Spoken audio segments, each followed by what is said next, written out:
किया। आज जो है हम लोगों ने ऑलरेडी देखा स्टैटिस्टिक्स का डुअल मीनिंग क्या है, statistics in the singular sense क्या होता है, statistics in the plural sense क्या होता है।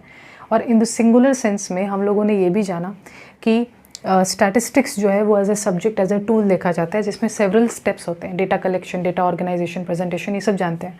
इसमें से स्टेप 1 हमें करना है विच इज़ डेटा कलेक्शन। हमें डेटा को कलेक्ट करना है। फॉर एग्ज़ाम्पल मैंने तुमको कह दिया कि जाओ डेटा कलेक्ट करो कि हर मतलब मान लो पूरे कोलकाता में मौजूद सभी घरों का या कोई भी सैम्पल रैंडमली। अच्छा, डेटा कलेक्ट माने 2 तरीका, या तो तुम जो एन्यूमरेशन टेक्निक यूज़ करो कि पूरा का पूरा पॉपुलेशन का डेटा कलेक्ट करो, या फिर सैम्पल ड्रॉ करो और सैम्पल का स्टडी करो।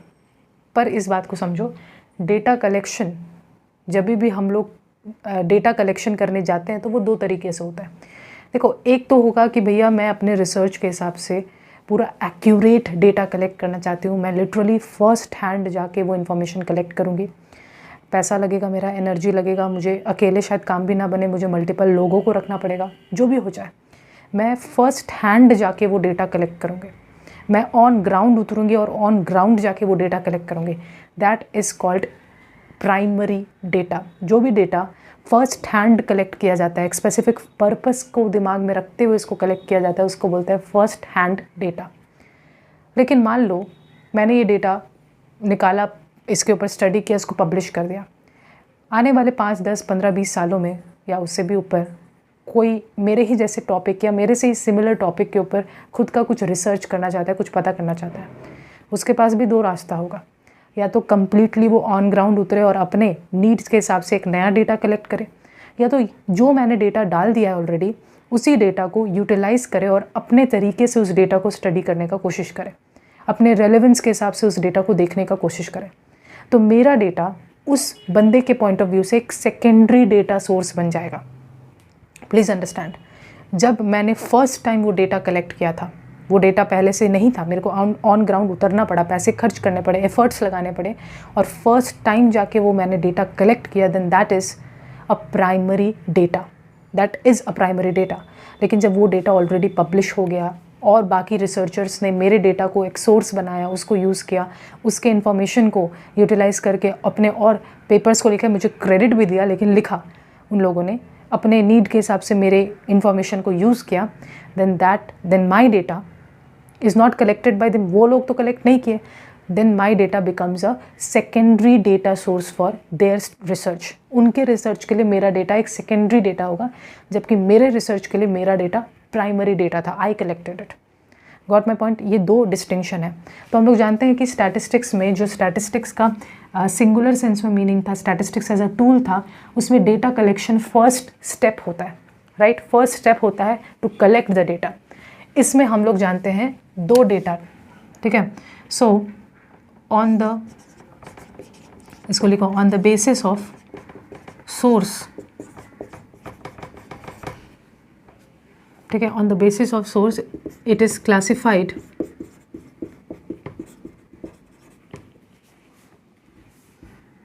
इन 2 टाइप्स। 2 टाइप्स में क्लासिफाई होता है।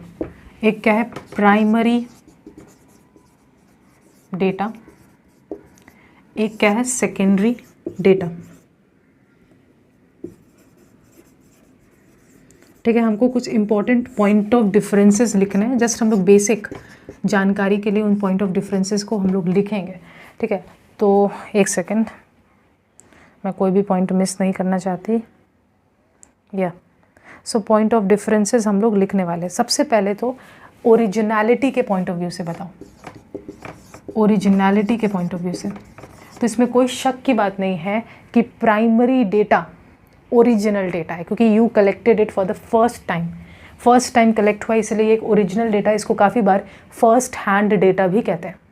जबकि सेकेंडरी डेटा जो है वो ओरिजिनल नहीं है, वो एक रीयूज्ड फॉर्म में तुम डेटा जो ऑलरेडी पब्लिश था उसको यूज़ करो अपने स्टडी के लिए। ओरिजिनल नहीं है मतलब तुमने उसको ओरिजिनली क्रिएट नहीं किया, वो डेटा ऑलरेडी था। So that's a second hand data, second hand बन जाता है। सो इस चीज़ को लिखते हैं हम लोग। प्राइमरी डेटा में इट्स ओरिजिनल, ठीक है?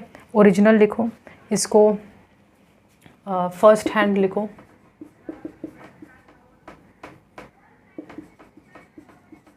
ये क्या होगा, इसमें ओरिजिनल नहीं लिखेंगे, इसमें हम लोग लिखेंगे बोरोड डेटा है, ये बोरोड है, नॉट फर्स्ट हैंड, माने सेकंड हैंड होगा, थर्ड हैंड होगा, व्हाटएवर।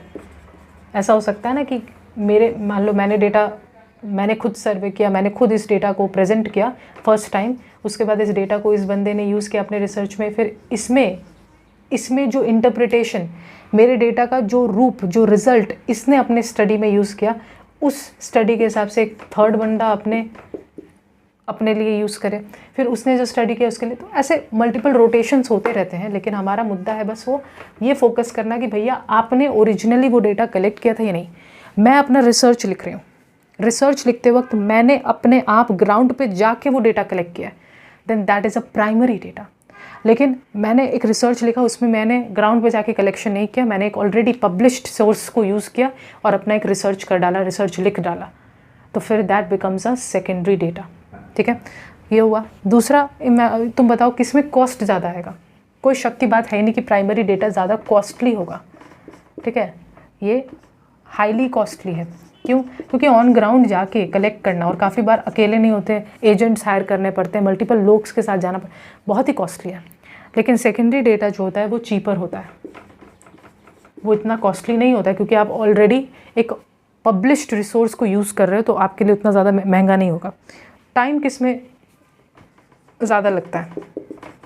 तो टाइम इसमें बहुत ज़्यादा है, कंज्यूमिंग, भाई साल साल गुजर जाता है डेटा कलेक्ट करते करते, टाइम कंज्यूमिंग है ये। इसमें बोल सकते हो क्विकर है ये, क्योंकि तो आपको कुछ करना ही नहीं है, आपको तो ऑलरेडी पब्लिश डेटा को यूज़ करना है, तो ये क्विकर है। अच्छा, किस में, मैं ये पूछ रही हूँ, पर्पस किस में क्लियरली डिफाइंड होता है? ठीक है, जब हम लोग प्राइमरी डेटा कलेक्ट करने जाते हैं तो हम लोग, या इसको ऐसे नहीं लिखूँगी, इसको ऐसे समझने का कोशिश करना, जब हम लोग प्राइमरी डेटा खुद कलेक्ट करते हैं तो हमारे दिमाग में एक स्पेसिफिक रिसर्च क्वेश्चन होता है, उस क्वेश्चन के हिसाब से हम एक डेटा को आइडेंटिफाई करते हैं, उसको पता लगाते हैं, उसको कलेक्ट करते हैं। सेकेंडरी डेटा में जब यही डेटा कोई और बंदा यूज़ करेगा, भाई मैंने अपने स्टडी में कुछ और रीज़न से यूज़ किया था, लेकिन इसी डेटा में उसने कुछ और पॉइंट्स उठाए और उस पॉइंट्स को अपने रिसर्च के हिसाब से मोल्ड कर लिया। तो इसका मतलब क्या है कि मेरा जो डेटा मैंने फर्स्ट टाइम कलेक्ट किया था, एक स्पेसिफिक पर्पस के साथ कलेक्ट किया था, और वो पर्पस के थ्रू मैंने रिजल्ट्स निकाला और मैंने अपना डेटा पब्लिश कर दिया, रिसर्च पब्लिश कर दिया। जब दूसरा बंदा मेरे इसी पब्लिश्ड वर्क को यूज़ करेगा और इसको मोल्ड करके अपने रिसर्च के लिए लगाएगा, तो इसका मतलब क्या है, उसने सेम डेटा को अपने कन्वीनियंस या अपने नीड्स के हिसाब से उसको मोड़ा है, उसको चेंजेस किए हैं, उसमें उसके पर्पस में चेंजेस लाया गया है। जैसे फॉर एग्जांपल, मैंने कोई डेटा कलेक्ट किया जिसका मेन पर्पस था ये शो करना कि कैसे डोमेस्टिक वायलेंस होता है। ठीक है, डोमेस्टिक वायलेंस होता है, और मेरा फोकस फीमेल्स के ऊपर था कि फीमेल्स के साथ कैसे डोमेस्टिक वायलेंस होता है। उसका डेटा मैंने कलेक्ट किया, घर घर जाके मैंने पूछा, रिकॉर्ड किया, सब कुछ किया। इमेजिन मैंने ये डेटा पब्लिश कर दिया, अब किसी और इंसान ने इसी डेटा का यूज़ किया कुछ और बताने के लिए, इनफैक्ट ये बताने के लिए कि कैसे ये डोमेस्टिक वायलेंस पूर्वजों से आ रहा था। जस्ट इमेजिन करो, उसने सेम डेटा लिया लेकिन वो पूर्वज पे जाना चाहता था, एक ट्रेस करना चाहता था कि कैसे ये इतिहास से रिपीट होता हुआ इवेंट है, वो जनरेशनल ट्रॉमा है जो आगे जा रहा है, जस्ट एग्जाम्पल के तौर पे। तो फिर मेरे ही पब्लिश्ड वर्क को उसने अपने स्पेसिफिक पर्पस के लिए तोड़ा मड़ोड़ा, देन इसको एक स्पेशल तरीके से हम लोग यहाँ पे लिखना चाहते हैं। तो ये क्या पॉइंट ऑफ डिफरेंस बन सकता है? इसको अगर हम लोग लिखना चाहें,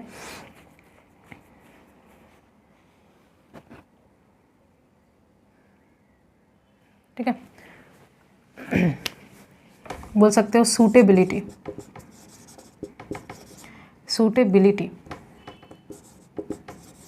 सूटेबिलिटी में क्या है? Since it is collected with specific purpose, therefore it's highly suitable to the research। जिस बारे में रिसर्च करना चाहते हैं उसके साथ बहुत ही अच्छे, मेरे को पता है ना, मेरे को डोमेस्टिक वायलेंस के ऊपर मैंने पूरा थ्योरी लिखा है। हमेशा जब रिसर्च होता है हम लोग पढ़ेंगे, पूरा थ्योरी लिखा जाता है, सब कुछ पूरा एकदम राम कहानी लिख दिया गया होता है, उसके ऊपर 2-3 साल वर्क कर लिया गया होता है, उसके बाद जाके डेटा कलेक्शन होता है। तो मैं एकदम क्रिस्टल क्लियर होती हूँ कि मुझे क्या डेटा लेना है, क्या नहीं लेना है, और फिर मैं डेटा को कंबाइन करती हूँ सॉफ्टवेयर के थ्रू, और बहुत कुछ होता है। तो मुझे एग्जैक्टली स्पेसिफिक पर्पस मालूम है और उस पर्पस के हिसाब से मैं डेटा कलेक्ट करती हूँ। तो प्राइमरी डेटा मेरे रिसर्च के हिसाब से पूरा ढला हुआ होता है, क्योंकि मैं फर्स्ट हैंड जाके कलेक्ट करती हूँ। लेकिन सेकेंडरी डेटा में अब तुम ऑलरेडी मेरे इस डेटा को यूज़ कर रहे हो अपने पर्पस से। इट्स नॉट नेसेसरी कि पूरा का पूरा मैच हो जाए। भाई मैंने जिन वेरिएबल्स को लिया था, मैंने for example domestic violence against females लिया था। व्हाट इफ़ तुम्हारा जो रिसर्च है वो मेल्स के अगेंस्ट है, कि डोमेस्टिक वायलेंस मेल्स पे भी होता है, तो उसके ऊपर तुम डेटा लिखना चाहते हो, बट मेरा डेटा में वो वंडरफुल रिसोर्सेज नहीं मिलेगा। डेटा एग्जिस्ट करता है, लेकिन उस डेटा के कुछ ही बिट्स तुम यूज़ कर पाओगे, कुछ ही हिस्से को यूज़ कर पाओगे, पूरा डेटा तुम्हारे बहुत ज़्यादा काम का नहीं है। तो ऐसा हो सकता है कि जो प्राइमरी डेटा है जिसको तुम अब यूज़ कर रहे हो, ऑलरेडी पब्लिश डेटा को यूज़ कर रहे हो अपने रिसर्च के लिए एज अ सेकेंडरी सोर्स, वो फुल्ली मोल्ड ना हो तुम्हारे रिसर्च क्वेश्चन के हिसाब से। तो ये प्रॉब्लम होता है। So since it is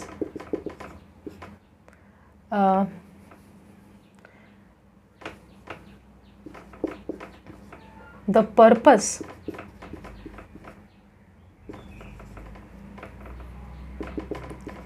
with which the data was initially conducted may not match with current research needs।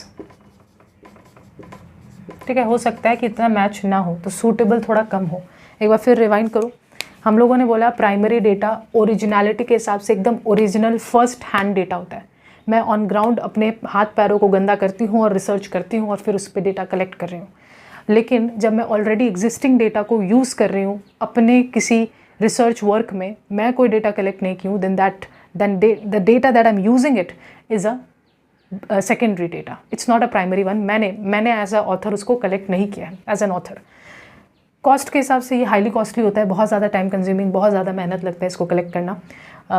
ये चीपर होता है और थोड़ा आसान भी होता है। तुमको बस सर्च करना है, तुमको पॉपुलर वर्क्स को पढ़ना है और तुमको पता चल जाएगा कि तुमको कौन से रिसर्च वर्क को यूज़ करना है। टाइम का बात करें तो जैसा बताया ये बहुत ही टाइम कंज्यूमिंग होता है, वो थोड़ा कम टाइम कंज्यूमिंग होता है।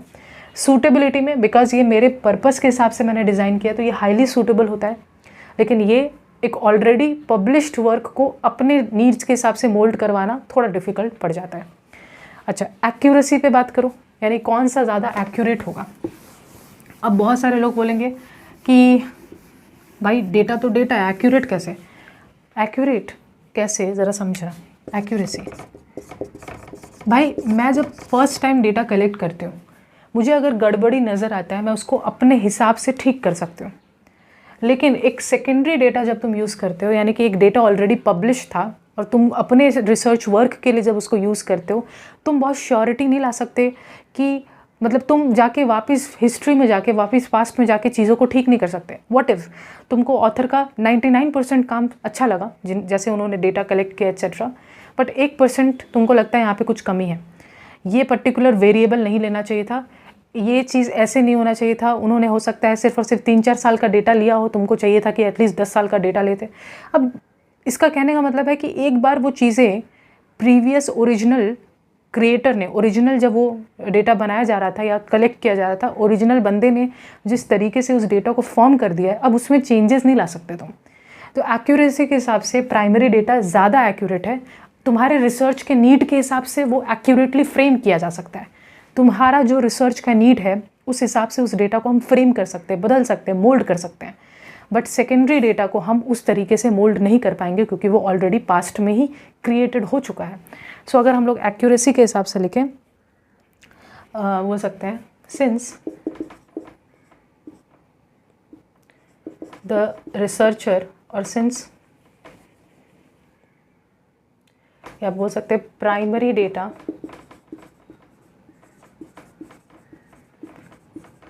can be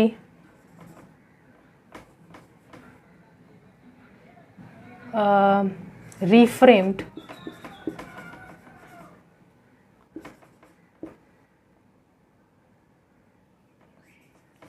to become more accurate to become more accurate as per the research needs.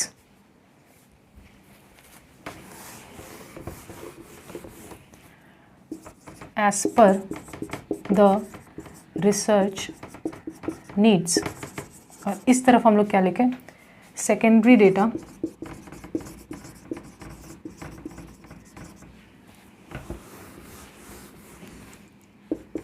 cannot be reframed because the collection of data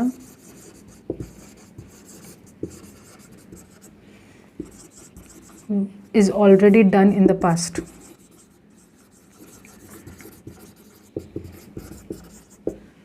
ये ऑलरेडी पास्ट में कलेक्टेड है, तो हम लोग इसको चेंजेस नहीं कर सकते, ठीक है। सो ये हम लोगों का कुछ डिफरेंसेस, आई थिंक ये 5th पॉइंट है। तो ये कुछ मोटा मोटी डिफरेंसेस है प्राइमरी और सेकेंडरी डेटा के बीच में, और भी लिखे जा सकते हैं, बट ये कुछ इंपॉर्टेंट डिफरेंसेस हैं। तो इसमें कोई शक की बात है ही नहीं कि अगर टाइम का कोई कमी ना हो, यानी टाइम आपके लिए बहुत ज़्यादा मैटर ना करे, पैसा आपके पास बहुत ज़्यादा हो, तो आपको हमेशा प्राइमरी डेटा को ही चूज़ करना चाहिए। लेकिन ऑफकोर्स टाइम का कमी होता है, हम उतना उतना हमारे पास पैसा नहीं होता, उतना फंडिंग नहीं होता, तो हम काफ़ी बार सेकेंडरी सोर्सेज को ही यूज़ कर लेते हैं। बट इस बात में कोई शक नहीं है that primary data is always better than secondary data. अगर टाइम और पैसे का कोई कमी नहीं है देन गो फॉर इट, ठीक है, हो गया। लेकिन अब हमको आगे जाना है कि ये प्राइमरी डेटा जो फर्स्ट हैंड डेटा कलेक्शन है, आप सपोज जानना चाहती हैं डोमेस्टिक वायलेंस वगैरह के बारे में, आप ऑन ग्राउंड जानना चाहती हैं, और ऑन ग्राउंड जाके मान लो, बिकॉज़ ये नॉर्थ इंडिया में बहुत कॉमन है, तो हरियाणा में मौजूद घरों में आप जाना चाहती हैं और वहाँ से आप डेटा कलेक्ट करना चाहते हैं, या तो तुम एकदम एन्यूमरेशन टेक्निक यूज़ कर सकते हो, हर एक बंदे को उठा के पकड़ लो और वहाँ से डेटा कलेक्ट करो, या फिर तुम यूज़ कर सकते हो सैम्पलिंग टेक्निक, कुछ स्पेसिफिक रैंडमली चुने हुए घरों को, सैम्पलिंग के भी बहुत सारे मेथड होते हैं, वो कुछ भी हो सकता है। लेकिन हम लोग उतने डिटेल पे नहीं जाएंगे कि हम लोग कहाँ कौन सा टाइप से कलेक्शन कर रहे हैं। मुद्दा ये है हम लोग कलेक्शन कैसे करेंगे, मतलब घर घर जाके पूछेंगे, या मेल कर देंगे, या कॉल करके पूछेंगे, या उन लोग के साथ कुछ दिन बिता के हम लोग रह के एक्सपीरियंस करेंगे, देखेंगे माहौल कैसा है, या what are we going to do. बहुत सारे तरीके हैं प्राइमरी डेटा को कलेक्ट करने के लिए, कोई एक तरीका फिक्स नहीं है, डिपेंड करता है कि किस चीज़ का डेटा कलेक्ट करना है, किस जगह का डेटा कलेक्ट करना है, कितना सेंसिटिव टॉपिक है, कितना ईजी है लोगों तक पहुँच पाना। ऑल दीज थिंग्स मैटर ये डिसाइड करने में कि हम लोग आखिर कौन सा कलेक्शन का टेक्निक यूज़ करेंगे। So there is no one size fits all कि एक कोई टेक्निक है जिसको हम लोग यूज़ कर लेंगे, नहीं, मल्टीपल टेक्निक्स ही इसलिए हैं क्योंकि डिपेंड करेगा लोग कितने पढ़े लिखे हैं, सो मेनी फैक्टर्स जिस पे हम डिसाइड करते हैं कि कौन सा हमको मेथड पे जाना चाहिए। और ये लंबा डिस्कशन एक्सपर्ट्स के राय विचार से होता है कि आखिर कौन सा टेक्निक बेहतर होगा। हम लोग यहाँ पे एक ब्रीफ डिस्कशन लेते हैं कि आखिर क्या क्या तरीके हैं, what are the methods of collecting primary data, ठीक है। बट उससे पहले हमको कुछ की टर्म्स समझना पड़ेगा, वरना बहुत डिफिकल्ट हो जाएगा। Let us talk about that. पहला टर्म लिखो रिस्पोंडेंट। ये सब टर्म्स हमें मालूम होना चाहिए, वरना हम बहुत कंफ्यूज हो जाएंगे कि किसका बात हो रहा है। रिस्पोंडेंट जो रिस्पॉन्स देगा, जो इन्फॉर्मेशन देगा, उसी को हम लोग रिस्पोंडेंट बोलते हैं। यानी फॉर एग्जांपल जब हम लोग डोमेस्टिक वायलेंस का डेटा कलेक्ट करना चाहते हैं, तो हम लोग यहाँ पे वुमेन से जाके डेटा कलेक्ट करेंगे, और सपोज़ हम लोग मैरिड वुमेन ही लेंगे, हम लोग तो कोई भी अनमैरिड वुमेन नहीं लेंगे, तो हम लोग मैरिड वुमेन को लेने वाले हैं। तो वो क्लास या वो कैटेगरी जिससे हम इंफॉर्मेशन कलेक्ट करने वाले हैं, जिसके ऊपर मेरा पूरा रिसर्च है, उसी को बोलते हैं रिस्पोंडेंट, ठीक है। तो अगर हम लोग इसको लिखना चाहें, so the person who provides the information, वो पर्सन जो कि हमको इन्फॉर्मेशन देगा या आंसर्स देगा, जो कि हमारा मेन सब्जेक्ट ऑफ स्टडी है, इन्फॉर्मेशन और answers about our main subject of study, subject of study, subject of research, whatever you want to call it as, हो गया। दूसरा जो वर्ड है वो वर्ड इंपॉर्टेंट है, which is known as investigator. Investigator जो है वो एक जनरल टर्म है।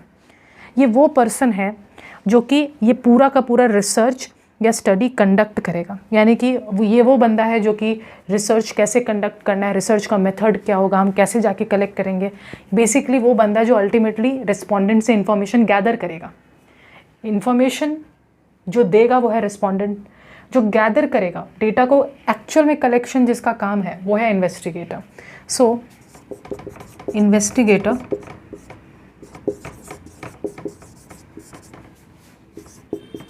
the person who is responsible to collect the data from the respondent। Respondent से डेटा कलेक्ट करने के लिए जो पर्सन रिस्पॉन्सिबल है उसी को बोलते हैं हम लोग इन्वेस्टिगेटर। ठीक है, अब यहाँ पे आता है एक और शब्द जो लोगों को कंफ्यूज कर देता है, which is enumerator. Please enumeration method वो सब कुछ भूल जाओ। एन्यूमरेटर एक व्यक्ति को बोला गया है। ये वो व्यक्ति है जिसको हम लोगों ने रखा है काम पे, इसको सैलरी देंगे। ये वो स्पेशल पर्सन होगा जिसको ट्रेन किया गया है कि ये जगह जगह जाए और जाके on the field recording conduct करे। ठीक है, अब यहाँ पे देखो तीसरा टर्म जो किया जाता है एन्यूमरेटर। अब बहुत सारा लोग समझ नहीं पाते कि तब इन्वेस्टिगेटर में क्या फ़र्क हुआ और एन्यूमरेटर में फ़र्क क्या हुआ, अभी बताएंगे, रुक जाओ। एन्यूमरेटर कौन है? एन्यूमरेटर वो बंदा है, the trained individual, the train बंदा या बंदी, प्लीज़ मेल डोमिनेंस को हटाओ, बंदा या बंदी, ये वो पर्सन है, द ट्रेन्ड पर्सन या individual who conducts the data or who collects the data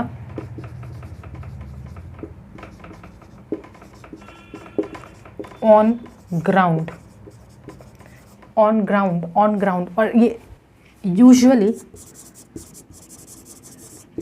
via schedules. अब ये शेड्यूल्स क्या होता है इसके बारे में भी हम बात करेंगे, लेकिन अभी समझो ये वो ट्रेंड पर्सन है, ये वो ट्रेंड इंडिविजुअल है जो कि डेटा कलेक्ट करता है ग्राउंड पे जाके। ये ऑन ग्राउंड डेटा कलेक्ट करने के लिए इसको ट्रेन किया गया। I will explain, just wait a second. अब एक और टर्म आता है जिसको हम लोग बोलते हैं कॉरेस्पॉन्डेंट। ठीक है, ये क्या है इसको ज़रा समझते हैं, इसको हम लोग मिटाएंगे, पहले सारा टर्म्स लिखते हैं, ठीक है, फिर समझ में आएगा।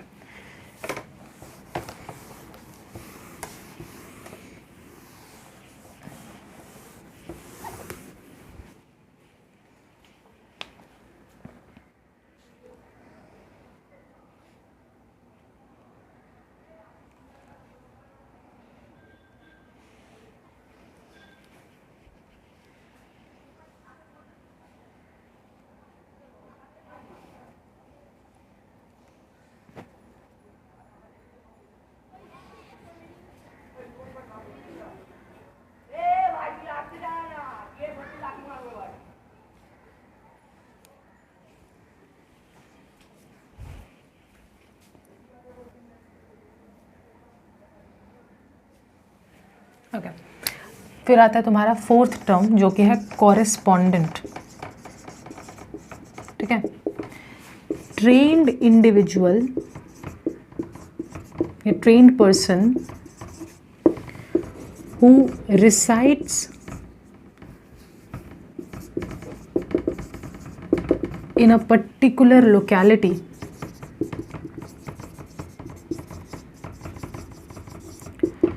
and collects continuous data and provides it to the investigator। Please 5 terms है वो समझ जाएंगे तो हम लोग को सब समझ में आ जाएगा, जस्ट इसको नोट डाउन करो। कॉरेस्पॉन्डेंट वो ट्रेंड इंडिविजुअल है जो कि एक पर्टिकुलर लोकेलिटी में रहता है, वहीं पे वो बसेरा बनाता है, वहाँ से वो रेगुलर बेसिस पे कंटिन्यूस डेटा प्रोवाइड कर रहा होता है। और किसको प्रोवाइड करता है? इन्वेस्टिगेटर को प्रोवाइड करता है। Will talk about it. And 5वां एक टर्म है इन्फॉर्मेंट। इन्फॉर्मेंट वो थर्ड पार्टी है, वो थर्ड पर्सन है जो कि इन्फॉर्मेशन देता है अबाउट समवन एल्स। जैसे अगर मेरे बारे में इन्फॉर्मेशन देना है और मैं नहीं हूँ, सपोज मेरे दूध वाले अंकल आए दूध देने के लिए, लेकिन हम लोग घर पे नहीं थे, घर पे ताला लगा था, तो वो पड़ोस वाली आंटी से पूछ ले कि भाई ये लोग नहीं है क्या, पड़ोस वाली आंटी इन्फॉर्मेशन दे दी हमारे बारे में, सो पड़ोस वाली आंटी जो है वो इन्फॉर्मेंट बन जाएंगे। सो इन्फॉर्मेंट कौन है? इन्फॉर्मेंट वो थर्ड पार्टी है that gives information about someone else या इंफॉर्मेशन अबाउट द रिस्पोंडेंट। अब ज़रा इसको समझते हैं, ठीक है, because I have seen people struggle with this and it's little difficult, क्योंकि वर्ड्स बहुत ज़्यादा सिमिलर है। तो एक बार हम लोग एक चीज़ से इसको समझते हैं, ठीक है। एग्जाम्पल लेते हैं, ठीक है। एग्जाम्पल लो, एग्जाम्पल सपोज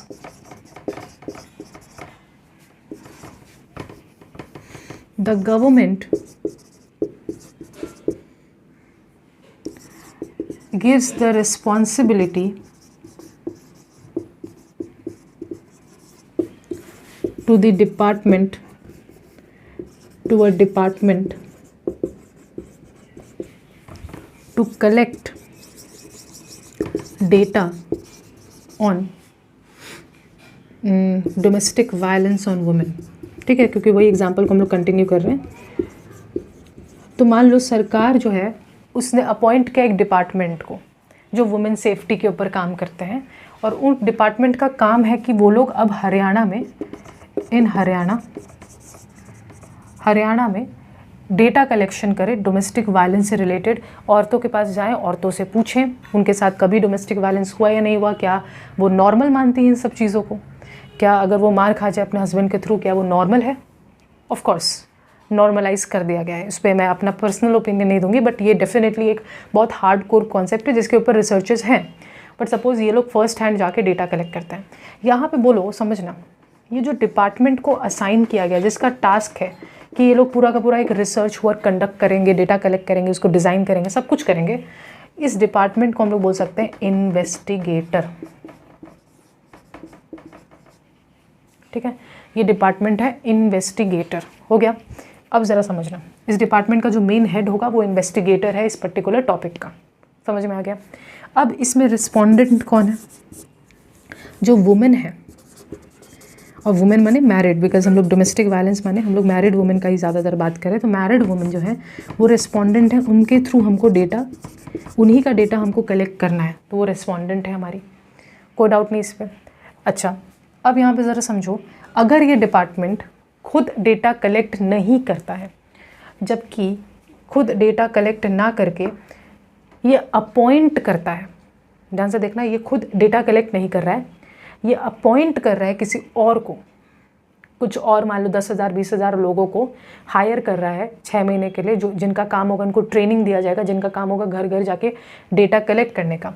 तो ये हायर करता है, ये investigator hires trained individuals to collect data. तो ये ट्रेन्ड इंडिविजुअल्स कहलाते हैं एन्यूमरेटर्स, इन्हीं का काम है कि ये घर घर जाके डेटा कलेक्ट करेंगे। 3 शब्द पकड़ में आ गया। जिस डिपार्टमेंट को जिम्मेदारी सौंपा गया वो डिपार्टमेंट है इन्वेस्टिगेटर। जब वो हायर करता है ट्रेन्ड इंडिविजुअल्स, और ये ट्रेन्ड इंडिविजुअल्स जाके मास लेवल पे डेटा कलेक्ट करते हैं, दैट इज़ एन्यूमरेटर्स कहलाते हैं वो। जिनके ऊपर हमको डेटा कलेक्शन है, जिनके ऊपर पूरा स्टडी डिस्कशन करना है, दे आर कॉल्ड रिस्पोंडेंट्स, ठीक है। अब यहाँ तक पहले लिख लो, अब 2 केसेस समझो।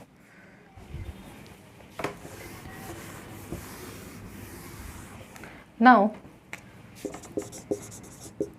ड्यू टू वेरी इंटीरियर या रिमोट प्लेसेस, या बोल सकते हो ड्यू टू, या ऐसा समझो, since it's a very sensitive topic, बहुत ही सेंसिटिव है, कोई भी वुमेन अपने घर के हालातों को नहीं शेयर करना चाहते हैं, क्योंकि अल्टीमेटली उसको उसी घर पे रहना है, उसी हस्बैंड के साथ जीना है, and she doesn't want to reveal. तो बहुत ही सेंसिटिव टॉपिक है।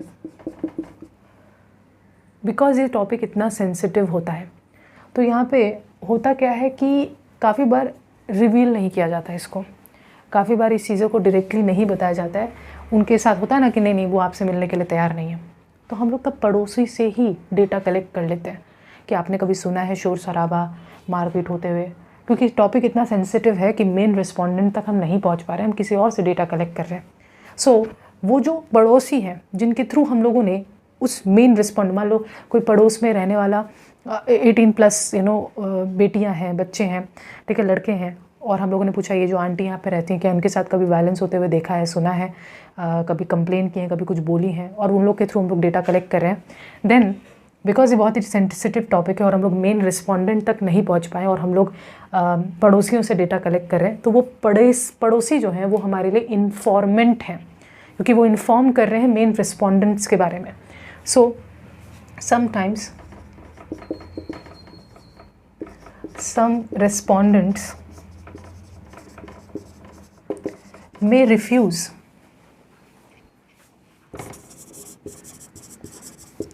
to talk. Hence, data is collected by a third party. Third party यानी जिनके ऊपर मेरा मेन स्टडी है ही नहीं, मैं उनसे डेटा कलेक्ट कर रही हूँ, थर्ड पार्टी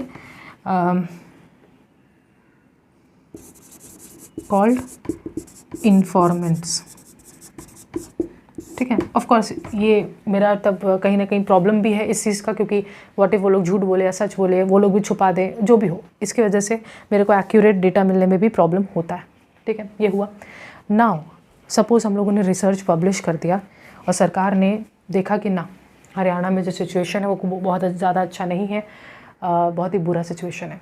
इसलिए गवर्नमेंट ने क्या किया, गवर्नमेंट ने कुछ लोगों को परमानेंटली हरियाणा में पोस्टिंग दे दिया ताकि वो रेगुलर बेसिस पे इस डोमेस्टिक वायलेंस का रिकॉर्डिंग करते रहे और सरकार को रेगुलर बेसिस पे इंफॉर्मेशन देते रहे। तो ये जो सरकार ने, देखो ध्यान से देना, यहाँ पे जितने भी इंडिविजुअल्स थे उनका एक पर्टिकुलर टाइम तक ही काम था, एक रिसर्च के लिए उनको डेटा चाहिए था, उस डेटा मिलने तक, उसके डेटा कलेक्शन और रिजल्ट्स पब्लिश होने तक वो लोग सब कोई मिलकर काम करेंगे और फिर बाकी सब किसी और प्रोजेक्ट में चले जाएंगे। लेकिन सरकार ने जब इस प्रॉब्लम के गहराई को समझा तो सरकार ने कुछ लोगों को वहाँ हायर कर दिया, कुछ लोगों को वहाँ पे लगवा दिया कि तुम लोग का पोस्टिंग यही है, तुम लोग यहाँ से रेगुलर बेसिस पे हमारे मेन डिपार्टमेंट्स तक इन्फॉर्मेशन पहुँचाते रहो। अगर कोई भी नया डोमेस्टिक वायलेंस का केसेस आता है, देखने को मिलता है या कुछ भी है, सो ये जो कंटिन्यूस डेटा प्रोवाइड करने के लिए लोगों को रख दिया गया है, these people are called correspondents. Now looking at the seriousness of this, suppose the government assigns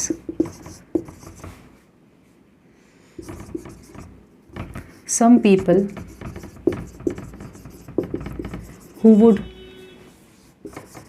locally reside and collect data continuously, इन्हीं लोगों को हम लोगों ने बोला है कॉरेस्पॉन्डेंट्स। बात समझ में आ गया? इन्हीं लोगों को बोला है कॉरेस्पॉन्डेंट्स।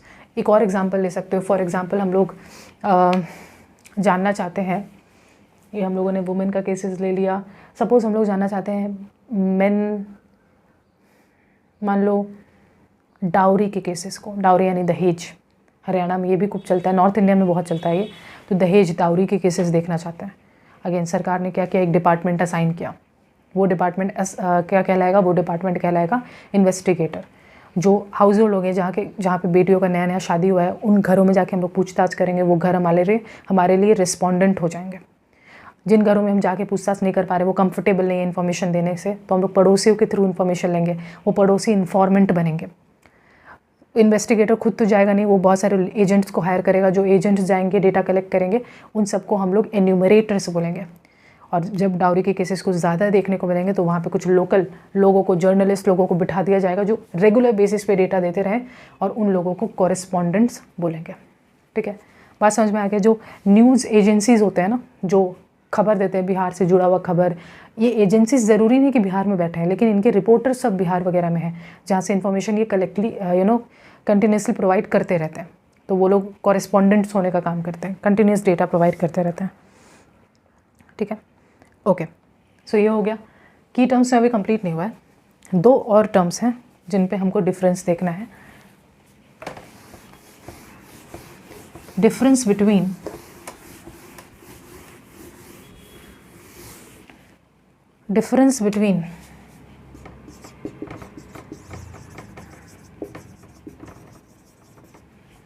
schedules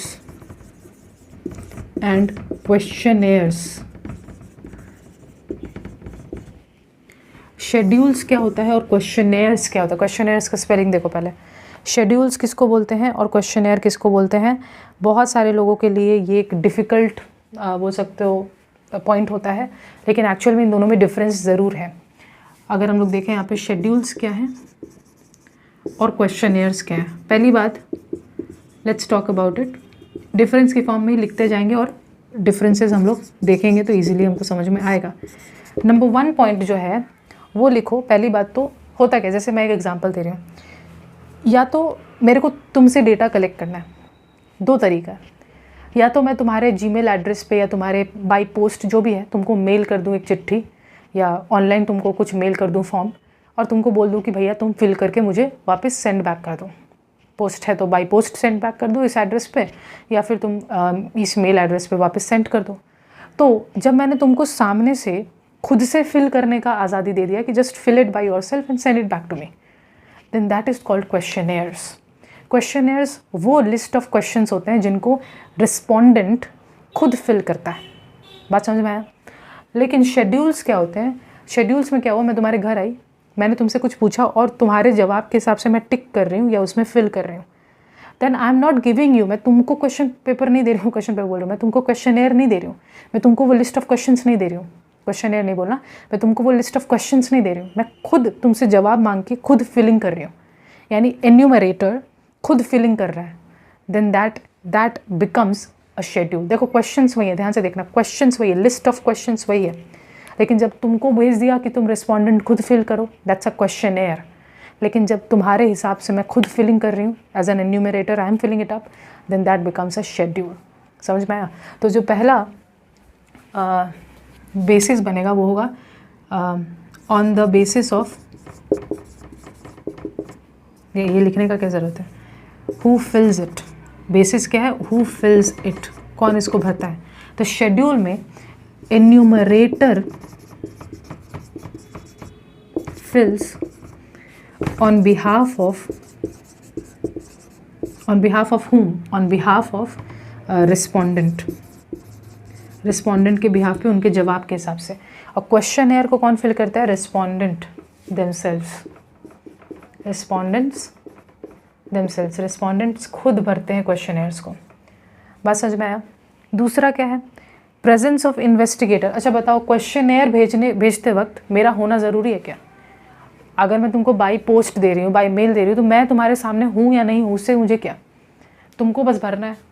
तो क्वेश्चनेयर में इन्वेस्टिगेटर या एन्यूमरेटर का होने का कोई ज़रूरत नहीं है, लेकिन शेड्यूल्स तो मुझे ही भरना है। मेरे को तुम्हारे सामने आना पड़ेगा, या तो फिजिकली आऊँगी, फिजिकली तुम्हारे सामने खड़ी होंगी और तुमसे जवाब पूछा करूँगी, या तो कॉल पे करूँगी, ऑनलाइन मीटिंग में करूँगी, जो भी हो, हम लोग को कुछ ना कुछ कन्वर्सेशन बनाना पड़ेगा। एन्यूमरेटर और रिस्पोंडेंट में आपस में कन्वर्सेशन होना पड़ेगा, तभी जाके बोल सकते हो ये फिलिंग पॉसिबल है।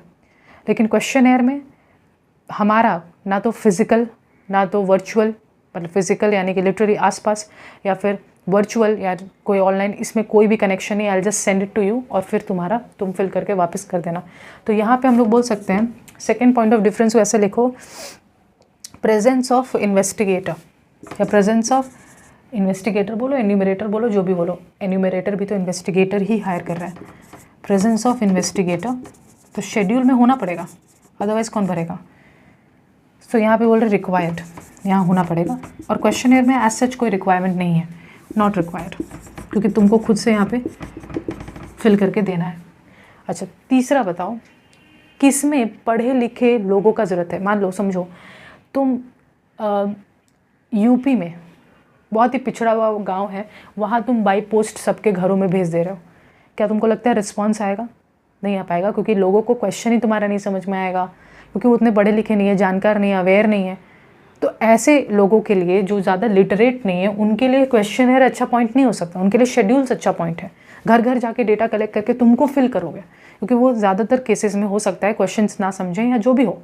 तो जहाँ पे लिटरेसी कम है, जहाँ पे लोग कम पढ़े लिखे हैं, वहाँ पे इन्वेस्टिगेटर को पर्सनली जाके सब कुछ फिलिंग करना पड़ता है। जबकि जहाँ पे लोग पढ़े लिखे हैं, शहरों का अगर बात करें, तो वहाँ हम लोग मेल के थ्रू या पोस्ट में भी भेज देंगे तो भी लोग फिल करने लायक हैं। तो अगर लिटरेसी देखा जाए, ठीक है, इसको ऐसे लिखो, लिटरेसी रिक्वायरमेंट। नोट्स मैंने लिखा हुआ है, बट कोई अगर इसको डायरेक्टली लिख रहा है तो फिर ठीक है, एमसीक्यू पॉइंट ऑफ व्यू से डिटेल नोट्स का कोई ज़रूरत नहीं है, ठीक है। सो लिटरेसी रिक्वायरमेंट का अगर हम लोग बात करें तो यहाँ पे लिटरेसी रिक्वायरमेंट शेड्यूल्स में लो है। शेड्यूल्स में तो एन्यूमरेटर खुद फिल कर देगा ना, शेड्यूल्स में एन्यूमरेटर खुद फिलिंग कर देगा, इसलिए इसमें लोगों का पढ़ा लिखा होना ज़रूरी नहीं है। लेकिन क्वेश्चनर्स में तुमको लोगों को भेजना होगा और लोगों को फिल करना पड़ेगा, तो लोगों का पढ़ा लिखा होना ज़रूरी है। तो यहाँ पे लिटरेसी रिक्वायरमेंट लो है, क्योंकि एन्यूमरेटर साथ में जाता है भाई, सामने सामने फिल करता है। यहाँ पे हाई है, लोगों को खुद से अगर फिल करना है तो उनको अच्छा खासा पढ़ा लिखा, समझदार पढ़ा लिखा होना चाहिए। अच्छा, ये बताओ किस केस में कॉस्ट ज़्यादा आएगा? What do you think? Schedules में पर्सनली एन्यूमरेटर्स को जगह जगह भेजना, डेटा कलेक्ट करना बहुत कॉस्टली, बहुत टाइम टेकिंग होगा।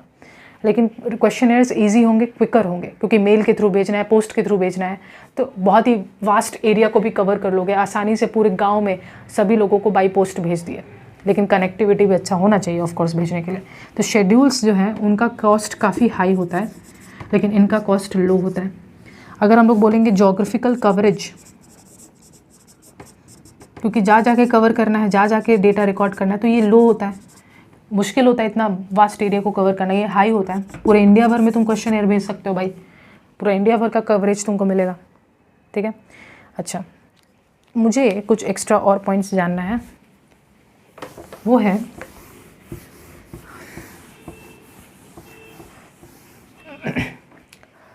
कब तुम्हारा response rate, I don't know कितना पॉइंट हुआ था, आई थिंक 5 पॉइंट हुआ था ना, 6 रिस्पॉन्स रेट। अब देखो, बहुत सुंदर तो है क्वेश्चनर, बहुत वास्ट एरिया कवर हो जाता है, क्विकर हो जाता है, लेस कॉस्टली होता है, लेकिन रिस्पॉन्स रेट बहुत लो होता है। कितने लोग हैं जो खुद से फिल करके बाई पोस्ट जमा करके आएंगे? कितने लोग हैं जो भाई गूगल मीट पे या गूगल फॉर्म अगर तुम उनको दोगे तो वो फिल करेंगे? बहुत कम, क्योंकि सर पे कोई डंडा मारने वाला नहीं है, तो कोई फिल करना चाहता नहीं है। तो यहाँ पे रिस्पॉन्स रेट बहुत लो होता है। मतलब 100 लोगों को भेजोगे तो शायद 2-3 लोग यहाँ पे रिस्पॉन्स दिखाए, लेकिन शेड्यूल्स में रिस्पॉन्स रेट बहुत हाई होता है, क्योंकि एज़ कम्पेयर टू दैट, क्योंकि भाई एन्यूमरेटर घर घर जा रहा है तो तुमको तो डेटा देना पड़ेगा।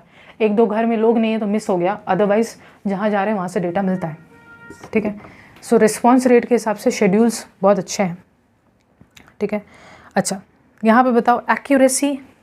अच्छा, क्लैरिफिकेशन ऑफ डाउट्स के बारे में बात करो,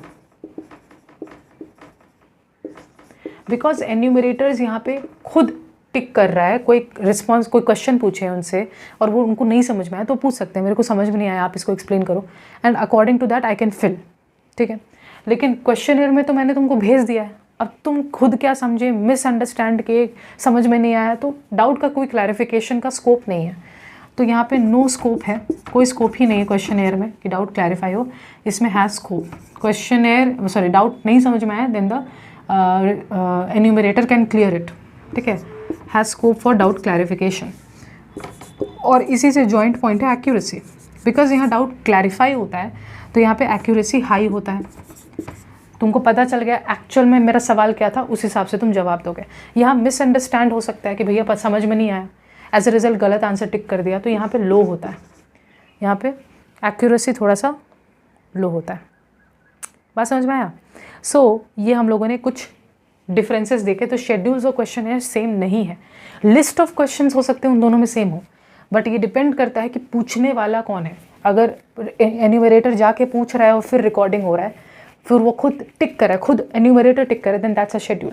एन्यूमरेटर गूगल फॉर्म पे या जो भी है ऑनलाइन भेज दे रहा है, बाई पोस्ट भेज दे रहा है, देन और तुम सेल्फ फिलिंग करके वापस भेज रहे हो, then that's a questionnaire. Got a point? ठीक है। अच्छा, अब हम लोग यहाँ पे कुछ क्वेश्चनेयर्स से जुड़ा हुआ ये जो लिस्ट ऑफ क्वेश्चंस हम लोग तैयार करते हैं, भाई डेटा कलेक्शन करना है तो कुछ लिस्ट ऑफ क्वेश्चंस रखना पड़ेगा।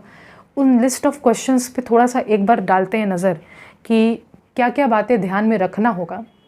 अच्छा, फिर से मैं एक बार बोल दूँ, ध्यान से देखो, चाहे शेड्यूल हो चाहे क्वेश्चनेयर हो, दोनों में ही लिस्ट ऑफ क्वेश्चंस तैयार करने पड़ेंगे। चाहे तुम उसको बाय मेल बाय पोस्ट भेजो या फिर तुम उसको ऑन ग्राउंड जाके खुद टिक करके कलेक्ट करो, व्हाटएवर। जो लिस्ट ऑफ क्वेश्चंस हैं उन लिस्ट ऑफ क्वेश्चंस में कुछ विशेष बातों का ध्यान देना है। ये गड़बड़ी नहीं मचाना है। अगर ये गड़बड़ी मचाएंगे तो हमारा डेटा, एक तो इतना खर्चा करके डेटा कलेक्शन करने के लिए ऑन ग्राउंड जा रहे हैं हम लोग, अगर हम लोग शेड्यूल्स का बात करें उसमें भी अगर सही ढंग से क्वेश्चन ही फ्रेम ना हो तो क्या फ़ायदा।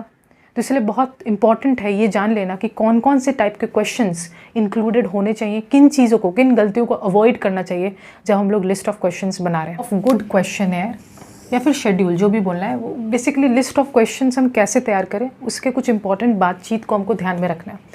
सबसे पहले तो क्लियर एंड सिंपल, भाई बहुत कुछ लंबे चौड़े सेंटेंसेस में नहीं लिखना है। क्लियर एंड सिंपल माने नो हैवी जार्गन, जार्गन माने अपना नॉलेज झाड़ने के लिए भाई लंबे लंबे चौड़े चौड़े भाई बहुत डिफ़िकल्ट वर्ड्स फेंक दिया जो समझ ही में ना आए, ऐसे नहीं। बहुत ही क्लियर, बहुत ही सिंपल, बहुत ही ईजी लैंग्वेज में होना चाहिए। कितने भी महारथी तुम क्यों ना हो, एक साधारण क्लास 5 के भी समझ में आने वाले बच्चे के हिसाब से तुमको उस क्वेश्चंस को लिखना है। बहुत ही ईजी लैंग्वेज होना चाहिए, बहुत ही सिंपल टाइप के क्वेश्चंस होने चाहिए। शॉर्ट होना चाहिए और प्रिसाइज होना चाहिए। शॉर्ट यानी कि भाई 10-10 एक एक पैराग्राफ के हिसाब का क्वेश्चन नहीं, उस क्वेश्चन को शॉर्ट बनाओ, 2-3 लाइन में क्वेश्चंस को फिनिश कर दो। बहुत ही precise, to the point, short questions बनाओ, ठीक है। लॉजिकल सीक्वेंस होना चाहिए। लॉजिकल सीक्वेंस का मतलब क्या है? लॉजिकल सीक्वेंस का मतलब है कि सपोज़ तुमको जानना है कि ये पर्सन मैरिड है या नहीं और इसके कितने बच्चे हैं, तो तुम पहले ये थोड़ी ना पूछोगे कि आपके कितने बच्चे हैं and then you will ask whether you are married. Well, बहुत सारे लोग बोल सकते हैं कि दीदी वाई नॉट, आज ज़माना आगे चला गया, people are not marrying together, वो साथ रहते हैं, they are a couple, they can have child. हो सकता है, लेकिन एक जनरल इंडिया के पर्सपेक्टिव के हिसाब से देखोगे तो नॉर्मली 99.99% केसेस यही है कि people get married first and then they have children. पहले शादी करते फिर उनके कोई चिल्ड्रन होते हैं।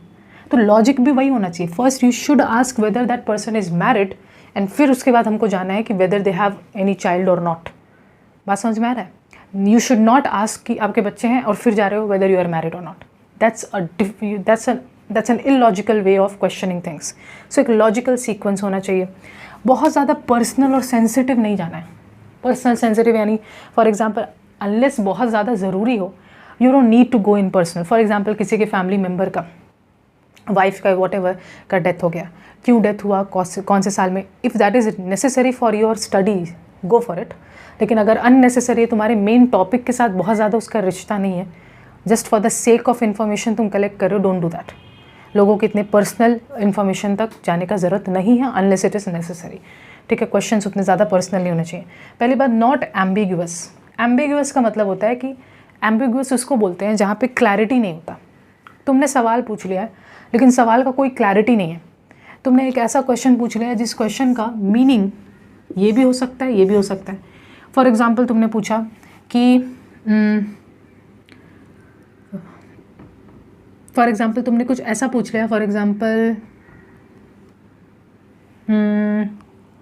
तुमने एक ऐसा वर्ड यूज़ कर लिया, मान लो तुमने एक ऐसा वर्ड यूज़ कर लिया जिस वर्ड का डुअल कॉन्टेक्स्ट हो सकता है। मतलब वो, मैं भी एग्जाम्पल नहीं सोच पा रही हूँ लेकिन जस्ट सोचो इस चीज़ को। एक ऐसा शब्द तुमने क्वेश्चन में यूज़ किया है जिस शब्द का डुअल मतलब हो सकता है। डुअल मतलब यानी कि जैसे फॉर एग्जांपल तुमने पूछा कि इज़ पेट्रियार्की या इज़ और डू यू सपोर्ट, ठीक है। तो नॉट एम्बिग्यूअस या ओनली वन इंटरप्रिटेशन का मतलब है कि तुमने एक ऐसा मान लो सवाल पूछ लिया जिसका दो कॉन्टेक्स्ट पॉसिबल है।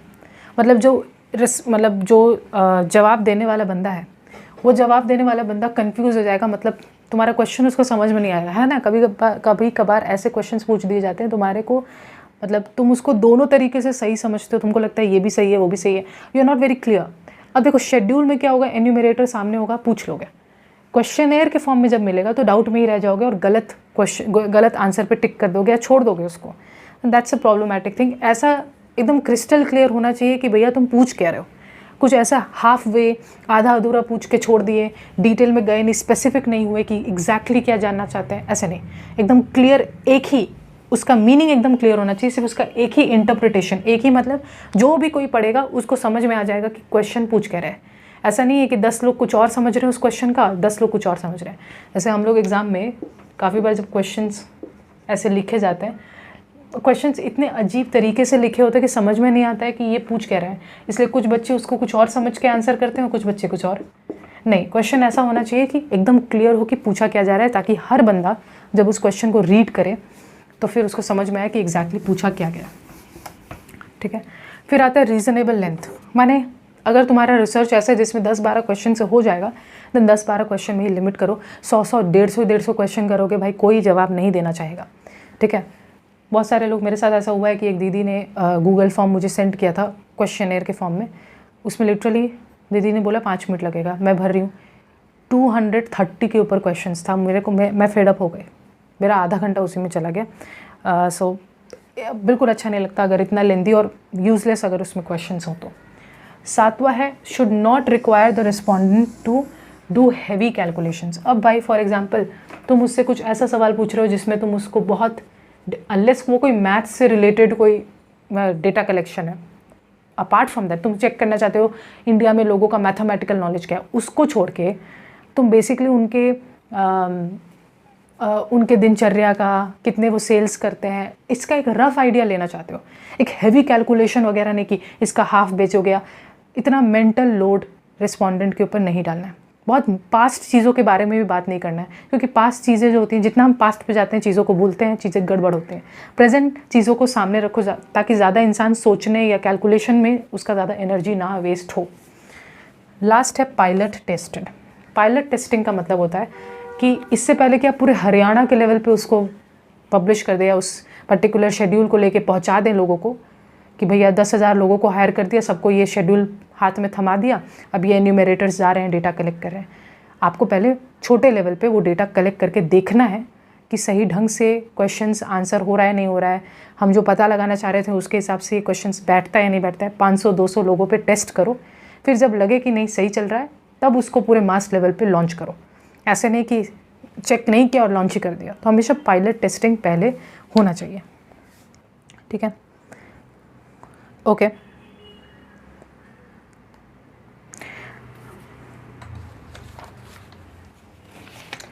अगले वीडियो में, इस वीडियो में हम लोग ज़्यादा कुछ और डिस्कस नहीं कर पाएंगे because I am not having much time.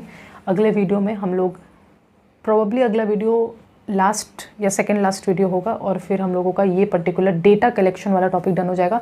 Notice करो हेडिंग मैंने लिखा है methods of collection of primary data, but ये पूरा का पूरा आज का जो टॉपिक है वो की टर्म्स समझाने में ही चला गया।